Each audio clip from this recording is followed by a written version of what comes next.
राजनीति में दागी किसी एक सूबे में नहीं, हर सूबे और पूरे देश में है। दागियों को राजनीति से दूर करने के लिए कई कोशिशें हुई। इन कोशिशों का असर क्या रहा, ये आप बेहतर जानते हैं।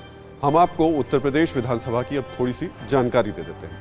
2017 में यूपी में चुनाव जीतकर आए 402 विधायकों में से 36% विधायकों यानी 143 पर आपराधिक केस दर्ज है। 2012 में चुनाव जीतने वाले 402 में से 47% विधायकों पर यानी 183 विधायकों पर आपराधिक केस दर्ज थे। 2017 में चुनाव जीतने वाले 26% विधायकों यानी 107 विधायकों पर गंभीर आपराधिक केस है।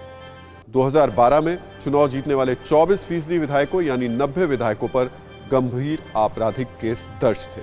यानी 5 साल में यूपी में बेशक आपराधिक छवि वाले विधायक घटे हैं, लेकिन संगीन आपराधिक मामलों वाले विधायकों की संख्या बढ़ी। यूपी की सभी पार्टियों में दागी विधायक हैं। सभी पार्टियों ने दागियों को टिकट दिया और आपराधिक छवि वाले नेता चुनाव जीतकर विधानसभा पहुंचे। अब आपको बताते हैं कि 2017 चुनाव में किस पार्टी से कितने दागी नेता चुनाव जीते। 2017 में बीजेपी के टिकट पर चुनाव जीते 312 में से 114 विधायक यानी बीजेपी के 37% विधायक दागी हैं। बात समाजवादी पार्टी की करें तो इसके 40 में से 14 यानी 30% विधायक दागी हैं। बीएसपी के 19 में से 5 यानी 26% विधायक दागी हैं। कांग्रेस के 7 में से 1 यानी 14% विधायक दागी हैं। यूपी में जीते सभी 3 निर्दलीय दागी विधायक। अब आप सोच रहे होंगे कि जब ये नेता इतने साल से जेल में हैं, फिर भला चुनाव कैसे लड़ते हैं? क्या हमारे देश का कोई कानून इन्हें नहीं रोकता? तो आपको बता दें कि 1951 के आरपी एक्ट सेक्शन 83 के तहत अगर कोई शख्स किसी केस में दोषी पाया जाता है और उसे कम से कम 2 साल की सजा होती है तो वो चुनाव नहीं लड़ सकता।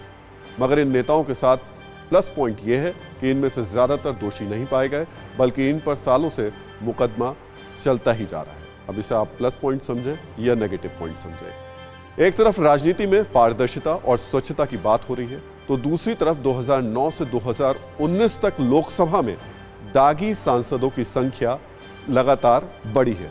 अब लोकसभा की तस्वीर भी थोड़ी सी देख लेते हैं और समझते हैं किस तरीके से 2019 से लेकर के 2009 से लेकर 19 तक ये संख्या कैसे बढ़ी है। देखिए 2009 में 30% दागी विधायक थे, 14 में ये संख्या बढ़कर 34% तक पहुंची और 2019 में इन सांसदों की संख्या बता रहे हैं 43% सांसद जो है वो दागी सांसद रहे।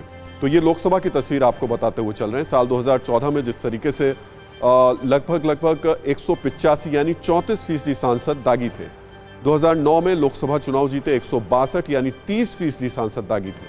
तो इस तरीके से लोकसभा की तस्वीर भी ये आपको बताती है कि इसमें भी दागी सांसदों की जो संख्या है वो लगातार बढ़ती जा रही है। यानी पिछले 3 चुनाव में लोकसभा में दागी सांसदों की संख्या लगातार बढ़ी है। लेकिन सवाल ये कि जेल से बाहुबली या राजनीतिक अपराधी अपनी सत्ता चलाते कैसे हैं? क्यों हमारी जेल की दीवारें इनकी ताकत के सामने कमजोर हो जाती हैं? इसे समझने के लिए आज आपको जेल की तरफ लेकर चलते हैं और समझते हैं कि भारत की ज्यादातर जेल आखिर अपराधियों को रोकने में क्यों फेल हो रही है।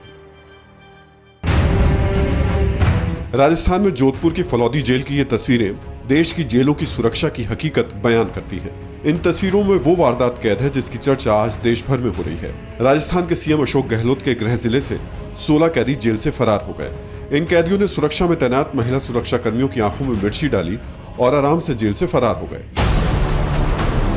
फलौदी की जेल की कहानी देश की ज्यादातर जेलों की कहानी है। देश की ज्यादातर जेलों में सुरक्षा का हाल ऐसे ही है।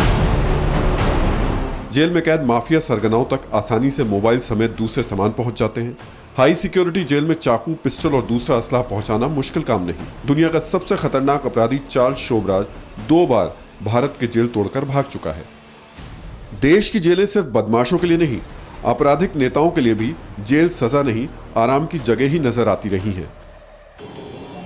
कुछ लोग ऐसे होते हैं जो आदतन अपराधी नहीं है, आवेश में कुछ हो गया, उनके लिए अलग व्यवस्था होनी चाहिए, और जो एकदम हैबिचुअल क्रिमिनल हैं उनके लिए अलग व्यवस्था होनी चाहिए।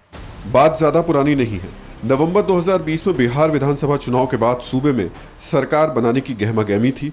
तब एक फोन कॉल ने बिहार की राजनीति में तूफान ला दिया था। ये कॉल बिहार के जेडीयू बीजेपी विधायक को रांची की जेल से आई थी। आरोप लगा था कि जेल में बंद आरजेडी के मुखिया लालू प्रसाद यादव ने जेडीयू बीजेपी के विधायकों को फोन किया। लालू ने जेडीयू बीजेपी विधायकों से सूबे में आरजेडी की सरकार बनाने में मदद मांगी थी। बिहार की ये घटना बताती है कि जेल में कैद नेताओं का रुतबा और रुआब कैसा होता है। सिर्फ लालू ही नहीं, कई दूसरे नेता और अपराधी भी जेल में रहते हुए साम्राज्य को चलाते रहे हैं। लालू की ही पार्टी का कुख्यात शहाबुद्दीन कई साल जेल से ही अपना साम्राज्य चलाता रहा।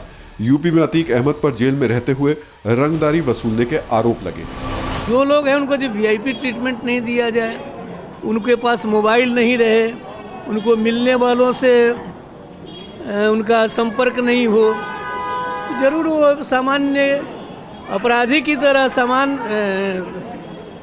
कन्विक्ट की तरह रहेंगे या सामान्य कैदी की तरह रहेंगे, तब वो सिंडिकेट नहीं चला सकते। ये घटनाएं बताती हैं कि नेता या कुख्यात अपराधी बेशक जेल जाते हैं, लेकिन जेल से भी उनकी सल्तनत चलती रही।